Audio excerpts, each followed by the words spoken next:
የሚያውለንስ ማን ነው? እየመገበን ያለ ማን ነው? እስኪ አመስግኑት ይህን ጌታ። ያዋለንን ያሳደረንን እየመገበን ያለ እግዚአብሔር ለእግዚአብሔር ይመስገን ለማለት እንኳን ማንም ጥያቄ እኮ ራሱ ማቅረብ እኮ አይጠበቅበትም። ስላደረገልን ነገር ማን ይመስገን ማለት አለብን? ማን ይመስገን ማለት አለብን? እግዚአብሔር ይመስገን ማለት ስላለብን ስሙ ለዘላለም የተመሰገነ ይሁን። እንድናመሰግነው የረዳን ተኝተው ከቀሩት መካከል ያላደረገን በትንሣኤው ያስነሳን ቅዱስ አምላካችን እግዚአብሔር ስሙ ለዘላለም የተመሰገነ ይሁን። በእግዚአብሔር ፊት መቆም።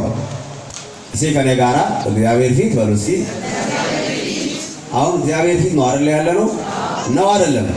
በሉታ በእግዚአብሔር ፊት በሉ እስኪ መቆም። እንዲህ ነው የሚለው መጽሐፍ፣ የእግዚአብሔር ልጆች በእግዚአብሔር ፊት ለመቆም መጡ ይላል።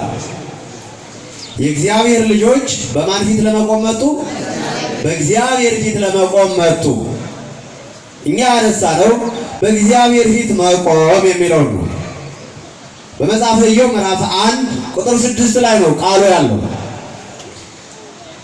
የእግዚአብሔር ልጆች በእግዚአብሔር ፊት ለመቆም መጡ ካለ በኋላ ሰይጣንም በእግዚአብሔር ፊት ቆመ ይላል።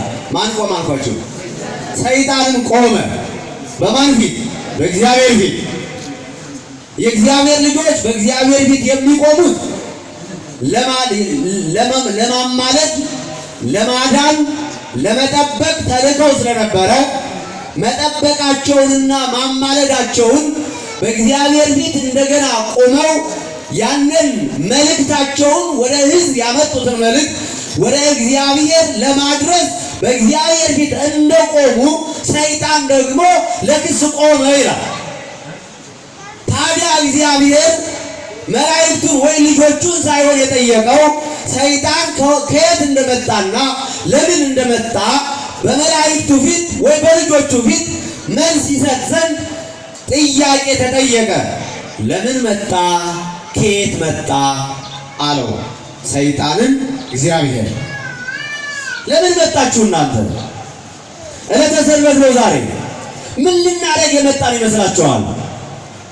ለምንድን ነው የተሰባሰብነው? ለምንድን ነው ቤተክርስቲያን የተተከለው? ለምንድን ነው ቤተክርስቲያን የተከፈተው?